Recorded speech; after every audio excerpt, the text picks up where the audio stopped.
আবারও হোবার্ট হারিকেন্সে ডাক পেলেন রিশাদ হোসেন।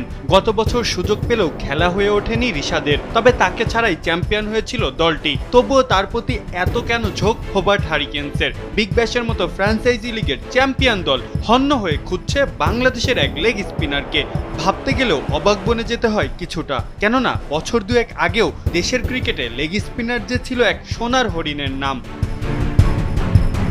2024 টি-20 বিশ্বকাপে দুর্দান্ত পারফর্ম করে সবার নজরে আসেন এই টাইগার লেগ স্পিনার। ছিলেন ওই ক্যালেন্ডার ইয়ারের টি-20তে বাংলাদেশের সর্বোচ্চ উইকেট শিকারী। আয়োজক দেশ অস্ট্রেলিয়াকে মুগ্ধ করার সুফল পেয়ে যান দ্রুতই। হোবার্ট হারিকেন্সের হয়ে খেলার জন্য ডাক পান রিশাদ। তবে ওয়েস্ট ইন্ডিজ সফর ও বিপিএল এর ব্যস্ততায় বিসিবির অনাপত্তি পত্র আর পাওয়া হয়নি রিশাদের। ওয়ালটন আবারও মিলিয়নিয়ার অফারে ওয়ালটন ফ্রিজ কিনে আপনিও হয়ে যেতে পারেন মিলিয়নিয়ার।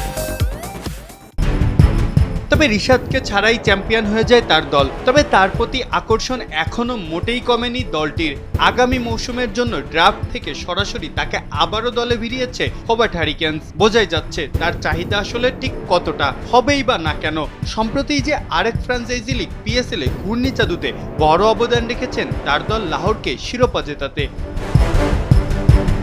বাংলাদেশ থেকে বিশ্বের একাধিক লিগে ডাক পাওয়ার নজিরটাই খুবই সামান্য। তার উপরে আবার রিশাদ লেগ স্পিনার, যাদের ঠিকমতো জায়গায় হয়ে ওঠে না দেশের ঘরোয়া লিগে, যার জন্য বহুকাল দেশের ক্রিকেটে ছিল না আধুনিক ক্রিকেটের এই অপরিহার্য লেগ স্পিন অস্ত্র। তবে সেই অন্ধকারকে নিজের ভেলকি দিয়েই সরিয়ে দেশের ক্রিকেটে ফুটিয়েছেন আশার আলো। রিশাদের নামে জয়ধ্বনি এখন পুরো বিশ্বে। তবে এবারও কি বিগ ব্যাশে খেলা হবে রিশাদের? কেননা বিপিএল আর বিগ ব্যাশের সময়সূচি যে প্রায় একই সময়ে। নিজ দেশের লিগ ছেড়ে তাকে কি বিগ ব্যাশে খেলার সুযোগ করে দেবে বিসিবি? যদি না দেয় তাহলে এমন সাইনিং এর গল্প তো শুধু হতাশা আর আক্ষেপই বাড়াবে। যদিও বিগ ব্যাশে খেলার সুযোগ পান, সেখানেও থাকবে তার প্রতিযোগী। ইংলিশ লেগ স্পিনার রেহান আহমেদের সাথে ফাইট করতে হবে রিশাদকে একাদশে জায়গা করে নিতে। তবে সে যাই হোক, রিশাদ যে বিশ্বমানের তারকা হয়ে উঠছেন তা এখন দিনের আলোর মতো পরিষ্কার। দেশের গণ্ডি পেরিয়ে রিশাদের ঘূর্ণির জয়গান এখন বিশ্ব পাড়ায়, যা টাইগার ক্রিকেটের জন্য নিশ্চয়ই বড় আনন্দের খবর। মাহফুজ আহমেদ, কালবেলা।